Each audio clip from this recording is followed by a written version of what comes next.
성경 봉독하겠습니다.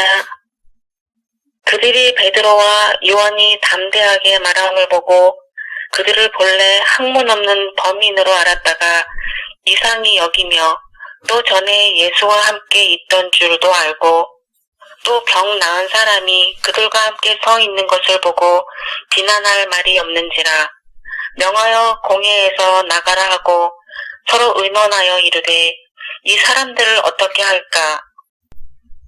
그들로 말미암아 유명한 표적 나타난 것이 예루살렘에 사는 모든 사람에게 알려졌으니 우리도 부인할 수 이것이 민간에 더 퍼지지 못하게 그들을 위협하여 이후에는 이 이름으로 아무에게도 말하지 말게 하자 하고 그들을 불러 경고하여 도무지 예수의 이름으로 말하지도 말고 가르치지도 말라 하니 베드로와 요한이 대답하여 이르되 하나님 앞에서 너희의 말을 듣는 것이 하나님의 말씀을 듣는 것보다 옳은가 판단하라.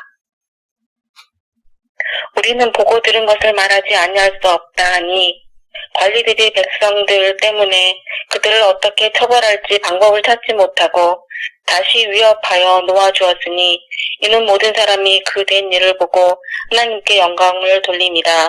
이 표적으로 병 나은 사람은 40여세나 되었더라.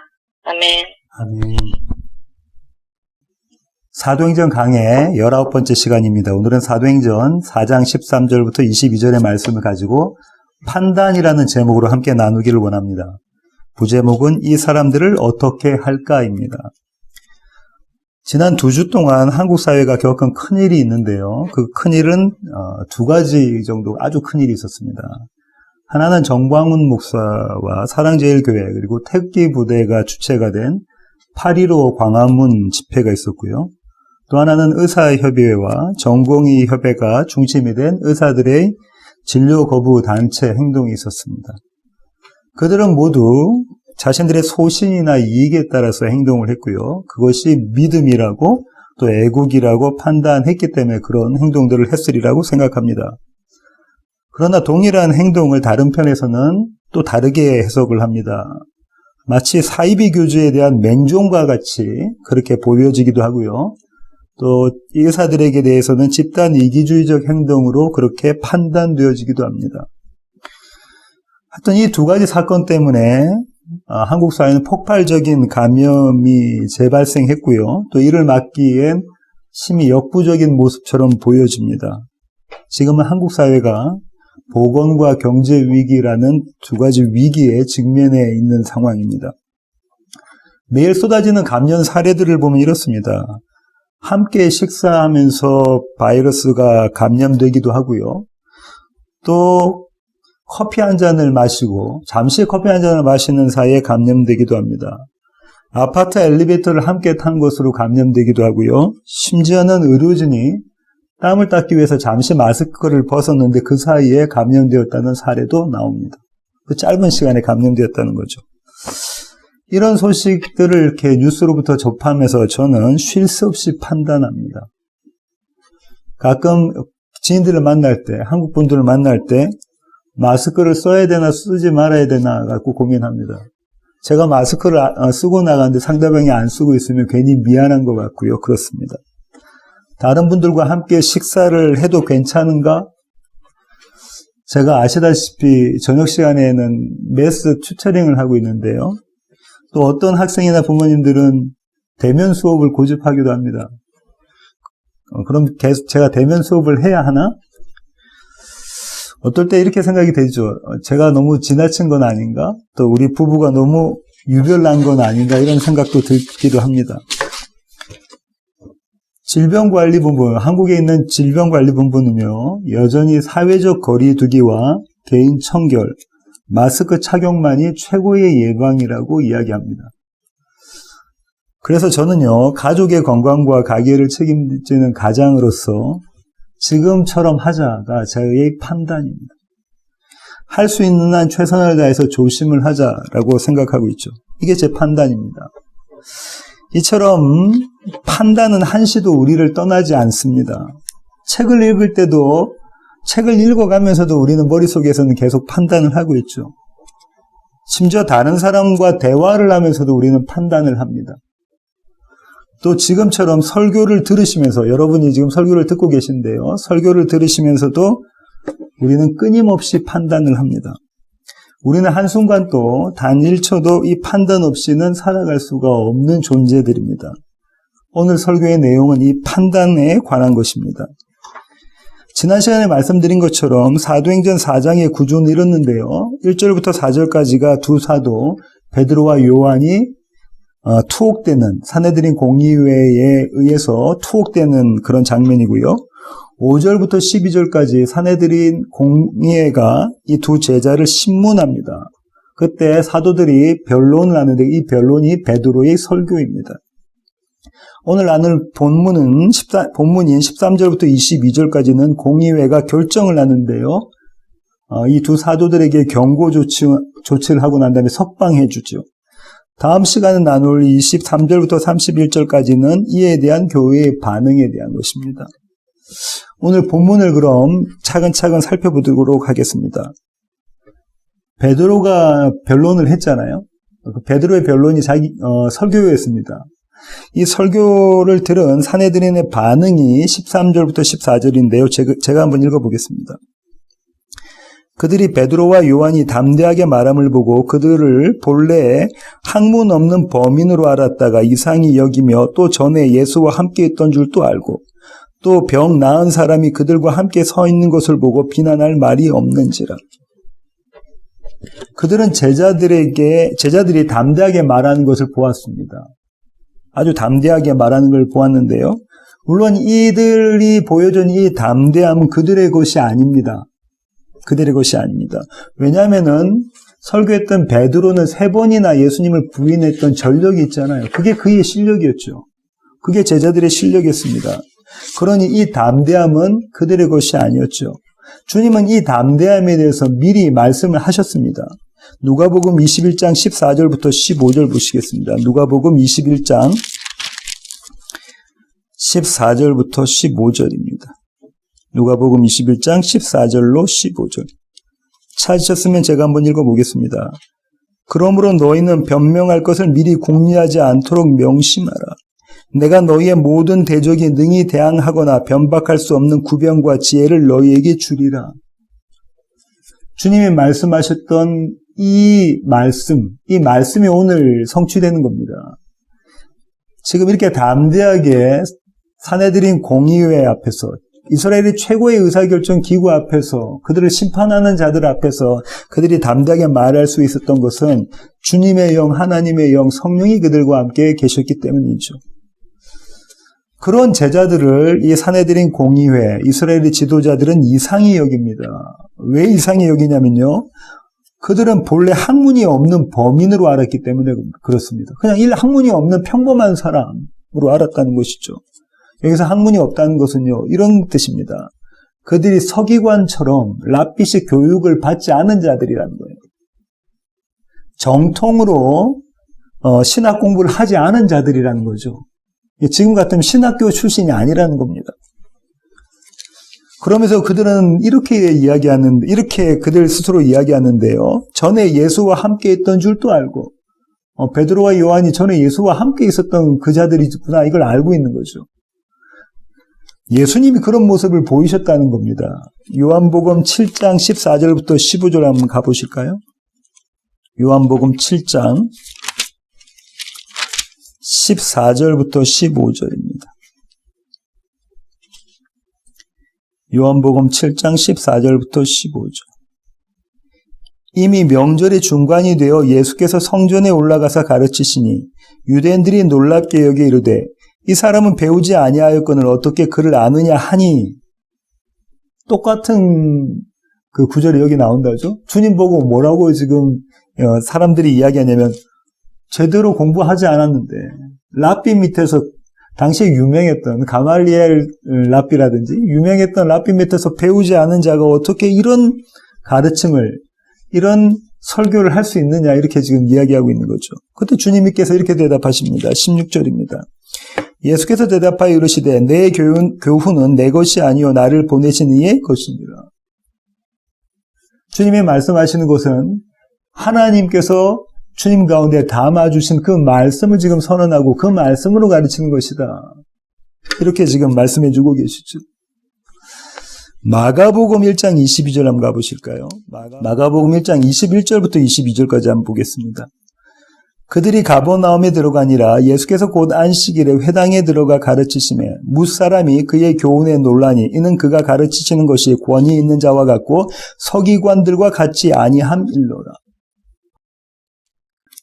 주님께서 가르치시는 그 가르치심이 제대로 정통하게 학문을 배웠던 성경을 배웠던 이 서기관들이 가르치는 것보다 훨씬 권위 있게 가르치시더라는 거예요. 전혀 다르게 가르치시더라는 겁니다. 지금 이런 이유 때문에 산헤드린 공의회 회원 이스라엘의 지도자들은 이 두 제자를 이상하게 여깁니다. 제대로 배우지도 않은 자들이 어떻게 저렇게 가르칠 수 있는가? 그리고 저런 능력을 보일 수 있는가? 이렇게 여기게 되죠. 그리고 그들은 제자들을 비난할 수가 없었습니다. 왜냐하면 바로 그들 곁에 병 나은 사람이 그들과 함께 서 있는 것을 그들의 두 눈으로 보았기 때문입니다. 그건 움직일 수 없는 증거죠. 예, 움직일 수 없는 증거입니다. 그들도 늘 보았던 그 병자였습니다. 40년이 넘도록 자리에서 일어서지도 못하고 성전 문 앞에서 성전에 들어가는 사람들, 성전을 오가는 사람들에게 구걸했던 그 남자, 그들이 늘 보았던 그 남자가 지금 벌떡 서서 그들 곁에 있거든요. 어쩔 수 없는, 도대체가 움직일 수 없는 증거를 그들이 보았기 때문에 그들은 이 두 제자를 비난할 수가 없었던 것입니다. 그 다음에 이런 사실 때문에 산헤드린 공의회는 고민에 빠지게 됩니다. 15절부터 16절인데요. 사도행전 4장 15절부터 16절 제가 한번 읽어보겠습니다. 명하여 공회에서 나가라 하고 서로 의논하여 이르되 이 사람들을 어떻게 할까? 그들로 말미암아 유명한 표적 나타난 것이 예루살렘에 사는 모든 사람에게 알려졌으니 우리도 부인할 수 없는지라. 산헤드린 공의회의 고민의 모습이 어떻게 여기서 기록되어져 있냐면 서로 의논하여입니다. 지금 심각한 상태라는 거죠. 심각한 위기에 그들이 접해졌다는 겁니다. 그 위기를 맞았다는 거죠. 그래서 서로 모여서 의논하고 있습니다. 제자들은 다른 방으로 보내놓고 지금 의논하고 있죠. 이 서로 의논하다라는 이 구절은요, 이들이 예수님을 대적할 때, 예수님을 어떻게 죽일까를 궁리할 때 늘 나왔던 그런 표현입니다. 그들의 의논의 결론은 무엇이었냐면요, 예수님에 대한 그들의 의논의 결론은 십자가형이었죠. 그는 하나님의 저주를 받아서 나무에 달려 죽어도 마땅한 자다라고 판결을 내렸습니다. 그죠? 그렇게 판단했습니다. 왜냐하면 왜 그렇죠? 그 예수라는 자가 하나님의 이름을 더럽혔으니까, 모욕했으니까, 하나님의 아들이라고, 사람이 하나님의 아들이라고 그렇게 이야기했으니까. 이런 고민의 모습을 보인 산헤드린 공의회 회원들은요, 그 고민의 내용이 무엇이었냐면요, 유명한 표적이 나타났으니까 우리가 더 이상 부인할 수 없다는 겁니다. 모든 예루살렘 사람들이 보았다라고 지금 표현하고 있는데, 모든 예루살렘 사람들이 본 이 놀라운 표적이 나타났으니까 이걸 어떻게 뒤바꿀 수가 없다는 거예요. 이 뉴스는 가짜 뉴스로 만들 수가 없다는 겁니다. 모든 사람들이 다 보았기 때문에 그렇다는 거죠. 여기서 저는 이들의 그 마음 안에서 있던 뉘앙스를 읽을 수 있는데요. 어떤 뉘앙스냐면요, 그들이 제자들에게 질문한 것을 후회하는 뉘앙스를 읽을 수 있었습니다. 그들의 질문이 무엇이셨습니까? 신문을 할 때 이 두 제자 베드로와 요한을 그들 앞에 붙잡아 놓고 그들을 신문할 때 물었던 그 질문이 무엇이었죠? 4장 7절로 가보실까요? 4장 7절입니다. 사도들을 가운데에 세우고 묻되 너희가 무슨 권세와 누구의 이름으로 이 일을 행하였느냐? 너희가 도대체 무슨 권세와 누구의 이름으로 이 일을 행하였느냐라고 이야기를 하죠. 그렇게 묻습니다. 그게 신문의 내용이죠. 그때 사도들은 대답을 합니다. 10절 보실까요? 너희와 모든 이스라엘 백성들은 알라. 너희가 십자가에 못 박고 하나님이 죽은 자 가운데서 살리신 나사렛 예수 그리스도의 이름으로 이 사람이 건강하게 되어 너희 앞에 섰느니라. 베드로가 무엇이라고 이야기하냐면 누구의 권세? 하나님의 권세라는 거죠. 너희가 십자가에 매달아 죽여버린 그 나사렛 예수를 살리신 그 하나님의 권세와 하나님의 능력으로, 그리고 예수 그리스도의 이름으로 이 자가 일어섰다. 걷지 못해서, 남에서부터 걷지 못했던 이 자가 일어섰다. 너희가 보는 앞에 것처럼 이렇게 지금 너희 앞에 서 있다라는 거죠. 영어로는 스탠딩이라고 되어 있는데요. 너희 앞에 그렇게 서 있다라는 거예요. 그 능력과 그 이름이 이 일을 행해 하셨다라고 이야기하고 있는 거죠. 그러니까 얼마나 이들은 후회가 됐겠습니까? 이런 질문을 한 것을. 마침내 사내들인 공의회는 결정을 내립니다. 4장 17절부터 18절입니다. 이것이 민간에 더 퍼지지 못하게 그들을 위협하여 이후에는 이 이름으로 아무에게도 말하지 말게 하자 하고, 그들을 불러 경고하여 도무지 예수의 이름으로 말하지도 말고 가르치지도 말라 하니, 무엇이라고 이야기하냐면, 그들이 무엇이라고 판단하냐면 이것을 민간에게 더 이상 퍼지지 못하게 하죠. 이게 그들의 판단이에요. 이건 나쁜 것이니까, 이건 좋지 않은 것이니까, 이것은 죄니까, 이것은 악이니까 도대체가 이 민간에게, 이스라엘에게, 이 학문 없는 자들에게 퍼지지 않도록 하자. 이게 그들의 판단입니다. 여기서 이것이 무엇입니까? 이것이 베드로가 조금 전에 설교했던 그 복음이죠. 복음의 내용입니다. 이 복음을 더 이상 퍼뜨리지 못하도록 우리가 그렇게 만들어야 되겠다. 어떤 수단으로요? 그들을 위협하는 것으로 그렇게 한다고 합니다. 그들을 위협하는 것. 이들의 위협은 대단한 것이었을까요? 이들의 위협은 대단한 것입니까? 예, 그렇습니다. 사내들인 공의회는 지난번에 말씀드린 것처럼 이스라엘의 최고의 의사결정기구이고요. 이들은 사람의 목숨을 빼앗을 수도 있는 권한, 그 권세를 가지고 있던 자들입니다. 그런데 지금 그들이 이 두 제자를 위협하고 있는 거예요. 이 두 제자를 사형 선고를 할 수도 있는 그런 위치에 있는 자들이 지금 이 두 제자를 위협하고 있습니다. 무엇이라고 위협하냐면 이렇게 위협합니다. 도무지 예수의 이름으로는 말하지도 말고 가르치지도 말라. 예수의 예자도 꺼내지 말라라고 지금 이야기하고 있는 거죠. 복음을 전하지 말라는 거예요. 굿뉴스. 예? 복 있는 뉴스를, 이 복의 뉴스를 전하지 말라고 이야기를 하고 있습니다. 그들은 그렇게 결정을 내렸습니다. 그것이 그들이 생각하는 바른 판단이라고 여기고 있는 것이죠. 이에 대해서요, 사도 베드로와 요한은 아주 당돌한 반응을 보여줍니다. 19절부터 20절 한번 보실까요? 사도행전 4장 19절부터 20절입니다. 베드로와 요한이 대답하여 이르되 하나님 앞에서 너희의 말을 듣는 것이 하나님의 말씀을 듣는 것보다 옳은가 판단하라. 우리는 보고 들은 것을 말하지 아니할 수 없다 하니. 기가 막힌 노릇입니다. 이 사내들인 공의회 전체가 71명이죠. 이 71명이 이 두 제자 앞에서 지금 어떤 결정을 내렸냐면 도무지 예수의 예자도 꺼내지 말고 이제는 그 이름을 말하지도 말고 입에 담지도 말고 가르치지도 말라, 이렇게 위협을 하고 있는데요. 그런데 이 두 제자가 무엇이라고 지금 이 사내들인 공의회, 이스라엘의 지도자들에게 주문하냐면요, 판단해보라 이렇게 하면서, 너희가 판단해봐 이렇게 이야기하고 있죠. 판단해봐. 뭘 판단하라는 거죠? 너희의 말을 듣는 것과 하나님의 말씀을 듣는 것, 이 두 가지를 지금 대조시키고 비교하고 있습니다. 너희의 말을 듣는 것과 하나님의 말씀을 듣는 것, 이 둘 중에 무엇이 옳은가 판단하라는 겁니다. 이 두 가지 중에 무엇이 옳은가는 이스라엘이라면 누구나 알 수 있는 것이죠. 예, 만약에 유치원생한테 물어본다면, 주일학교에 있는 유치원생들한테 물어본다고 해도 대답할 수 있는 그 정도의 쉬운 질문입니다. 너의 말을 듣는 것과 하나님의 말씀을 듣는 것 중 도대체 무엇이 옳은가 너희가 한번 판단해봐. 두 제자들은 오히려 당돌하게 이 사내들인 공의회 회원들에게 물어봅니다. 여기에서 너희의 말이 무엇입니까? 그들의 결정입니다. 이스라엘의 지도자들의 결정, 사내들인 공의회 회원들의 결정이죠. 그것과 지금 하나님의 말씀, 하나님의 뜻, 하나님의 결정과 지금 대조시키고 있는 것이잖아요. 그러면 그들의 결정은 하나님의 결정에 반대에 서 있다는 겁니다. 그들의 결정은 하나님의 결정에 대적한다는 거예요. 그들은 스스로를 어떻게 생각했던 자들이죠?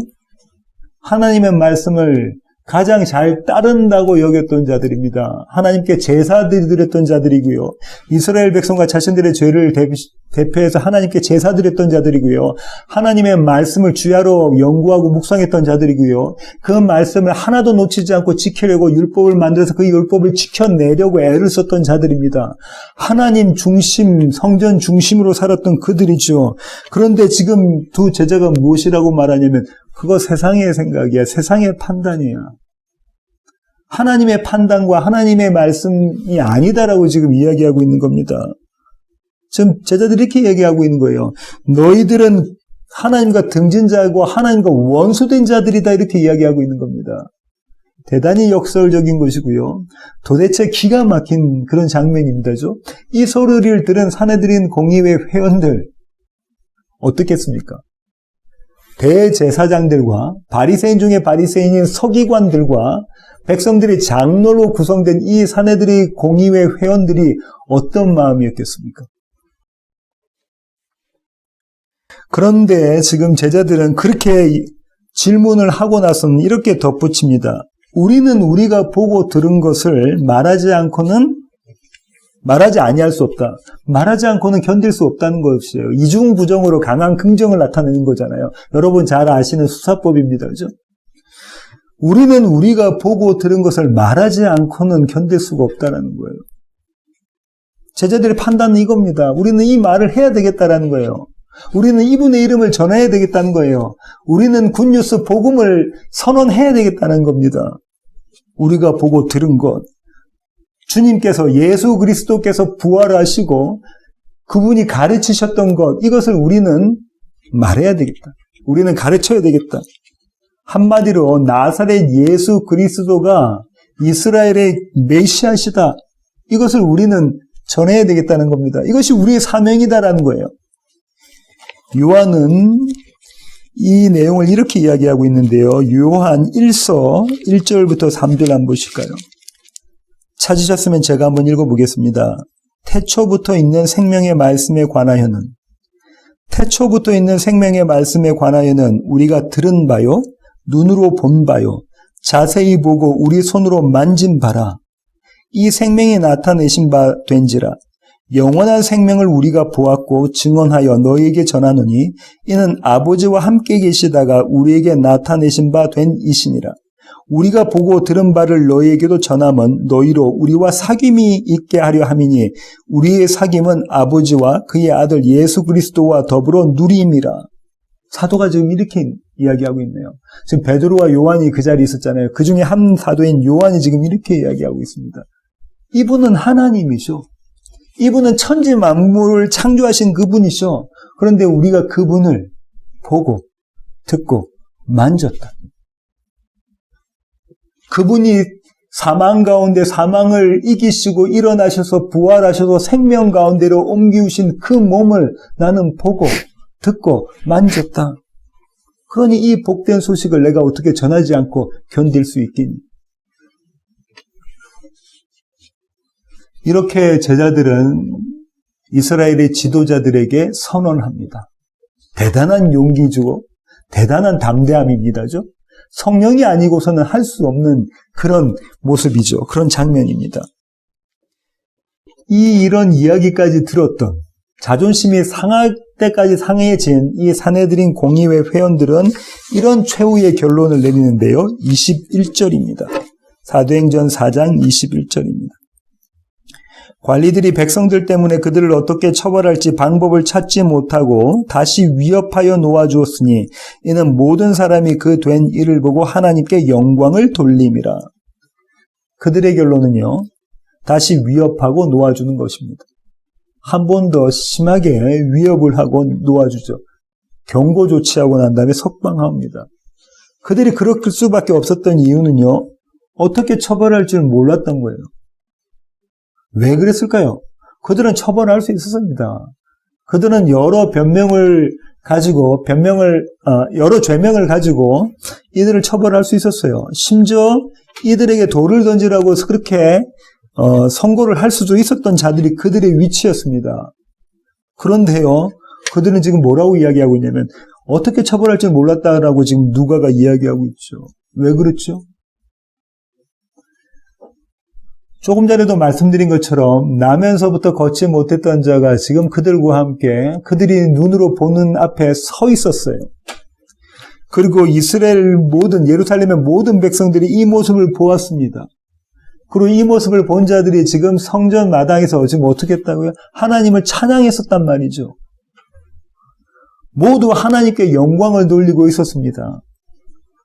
그러니까 이런 마당에, 이런 와중에 그들은 이 두 제자들을 처벌할 수가 없었던 것이죠. 그들은 이미 정당성을 잃었습니다. 더 이상 명분 없는 싸움을 할 수가 없었죠. 오늘 이 에피소드의 마감을 누가는 이렇게 하는데요. 22절 가시겠습니다. 사도행전 4장 22절입니다.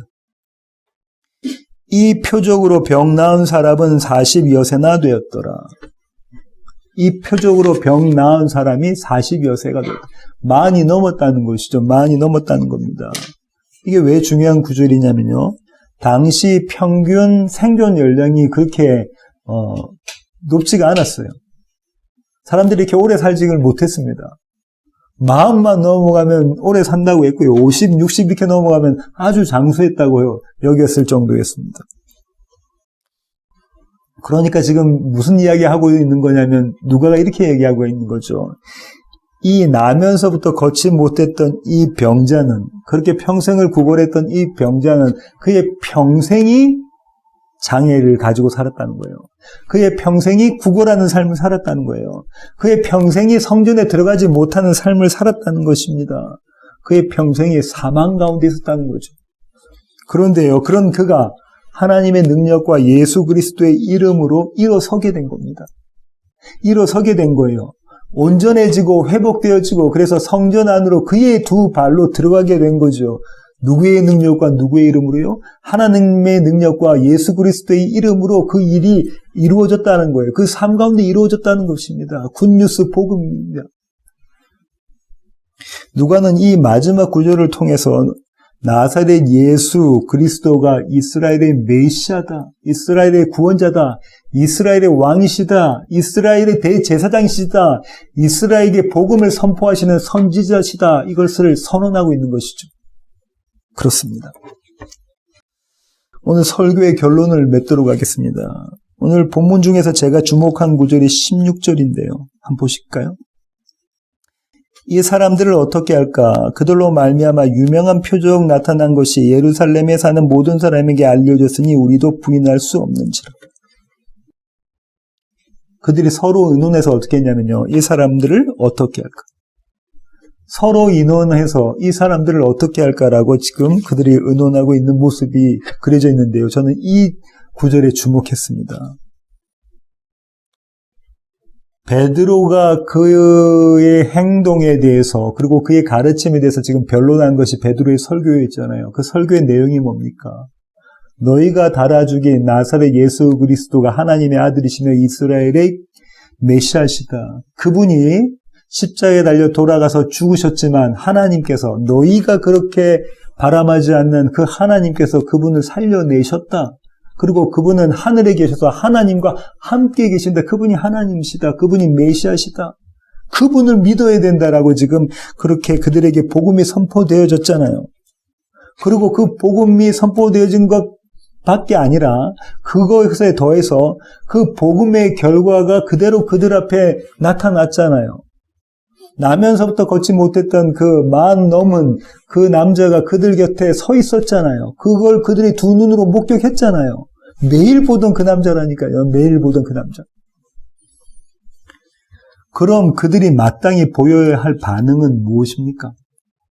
날마다 하나님을 찬양하고 하나님 앞에 제사드리고 하나님을 노래하는 그 대제사장들과 날마다 하나님의 말씀을 연구하고 그 말씀을 묵상하며 그 말씀대로 살려고 애를 쓰고 기를 쓰는 그 서기관들과 바리새인들과 백성들이 장로들이라는 그 자들이 이 하나님의 말씀이 그들에게 선포되어지고 그 하나님의 말씀대로 이루어진 사건을 목도하고 난 뒤에 그들이 마땅히 해야 될 반응이 무엇입니까?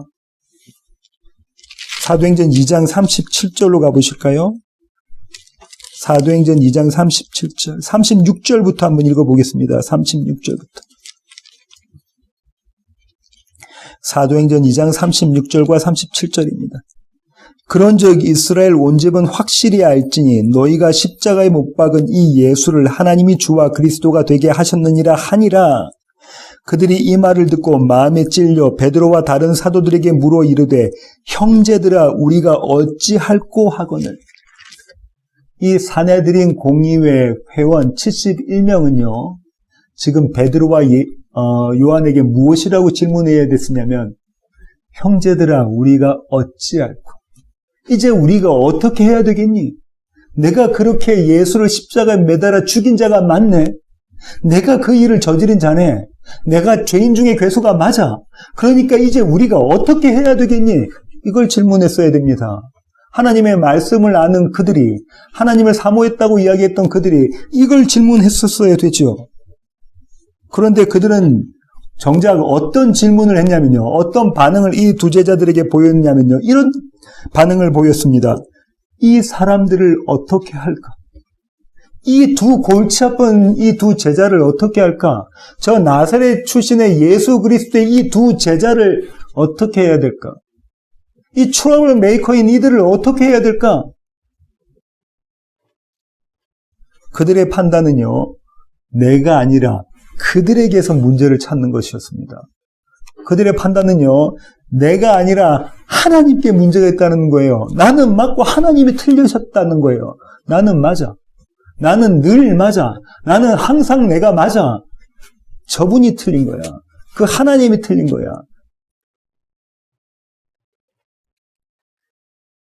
대단한 아이러니다, 그죠? 대단한 아이러니입니다. 그러면 우리는 어떤가요? 우리는 복음을 알고 있다고 하고 날마다 주의 복음을 묵상한다고 하는 우리는 어떤가요? 하나님의 말씀이 우리 앞에 매일같이 선포되어지고요. 우리는 부인할 수 없는 표적들을 보았습니다. 그런데 우리는 어떻게 판단하고 있습니까? 여러분은 어떻게 판단하고 계십니까? 혹시 이 사람들을 어떻게 할까라고 판단하고 계신 것 아닙니까? 이제 우리가 어떻게 할고 어찌할고 이렇게 판단해야 되는데 저 사람들을 어떻게 하지? 그렇게 판단하고 계시는 것 아닙니까? 쉴 새 없이 나를 왕으로 삼고 하나님을 왕의 자리에서 내려앉히는 그 모습을 보이고 있지 않습니까? 저는 그런데요. 여러분은 어떠십니까? 그런 우리에게 도대체가 봐줄 때라고는 하나도 없고 사랑스러운 데라고는 하나도 없는 그런 우리에게 베풀어진 은혜가 우리가 어찌할 꼬입니다. 나로서는 해낼 수 없는 그 대답, 그 질문이 우리는 어찌할 꼬입니다. 이제 우리가 어떻게 할까? 이제 우리가 어떻게 할까? 그들이 그 질문을 했던 원인이 무엇입니까? 내 모습을 본 거죠. 내가 예수를 십자가에 달아 죽인 자가 맞고 내가 본드의 빌라도가 물을 때 아니 예수를 십자가에 달아 죽여야 돼. 예수를 십자가에 달아라고 그렇게 큰 소리로 외쳤던 자가 나라는 걸 아는 겁니다. 이제 내가 그 모습을 나의 모습을 아니까 이제 내가 어찌할꼬? 라는 질문하게 되는 것이죠. 이것이 하나님의 은혜입니다. 저와 여러분 앞에 쏟아지게 부어진 은혜가 이 모습인 거죠. 오늘 주보에 실린 김명선 집사님의 복사사 칼럼의 제목이 나는 그리스도인이 되고 싶다였습니다. 어제 제가 읽고 참 은혜를 받았습니다. 나는 그리스도인이 되고 싶다. 특별히 요즘 같은 상황에서는 그리고 김경선 집사님이 조금 전에 기도하셨던 그 기도의 내용처럼 특별히 이런 상황과 이런 환경 가운데서는 이런 소원이 우리 가운데 있기를 원합니다. 나는 그리스도인이 되고 싶다. 칼럼의 마지막 몇 문장을 읽는 것으로 오늘 설교를 끝맺으려고 합니다. 제가 한번 읽어보겠습니다. 그럼에도 불구하고 주님은 그 사랑을 멈추지 않겠지. 끝까지 그 사랑으로 이끌고 가시겠지. 어떤 누구와도 상의 없이 타협 없이 행하시는 그 사랑을 오늘도 내일도 그리고 모레도 매일매일 시간마다 분초마다 우리에게 행하여 주시겠지. 이 지독한 사랑을 누가 멈출 수 있겠는가? 알아주는 이 없어도 홀로 끌고 가시는 그 사랑이 오늘 나를 숨쉬게 하고 있음이 감사하다. 기도하시겠습니다. 주님, 그렇습니다. 하나님, 날마다 우리 가운데 복음이 쏟아집니다. 주님께서 이루신 기적들이 우리 가운데 쏟아집니다. 하지만 하나님, 우리는 그 기적과 그 말씀을 애써 외면하면서 그들을 어떻게 해야 될까를 고민합니다. 내 모습을 보는 것이 아니라 상대방의 모습, 다른 사람들의 모습을 보고 판단합니다. 그런데 하나님, 이런 우리들을 그대로 내버려 두지 않으시고 주님의 그 지독한 사랑으로 우리를 붙잡아 가십니다. 나의 모습 보게 하시고 이제 내가 어찌할꼬, 형제여 이제 내가 어찌할꼬를 우리 가운데서 뱉어내게 만들어 가십니다. 하나님, 이게 은혜입니다. 늘 하나님의 은혜로 살아가는 우리 세워지는 교회 모든 가족들에게 주님, 저희들을 붙잡아 주시옵소서. 이제는 우리 주 예수 그리스도의 놀라우신 구원의 은혜와 하늘 아버지의 크고 극진하신 사랑과 우리 안에 내주하셔서 우리의 판단이 아니라 하나님의 판단을 우리의 삶의 지표로 삼아가게 만들어 가시는 성령님의 충만하심이 이제 주님 앞에 머리 숙인 세워지는 교회의 모든 지체들 머리 위에 이제로부터 영원토록 함께 하시기를 예수 그리스도의 귀하신 이름으로 간절히 축원하옵나이다. 아멘.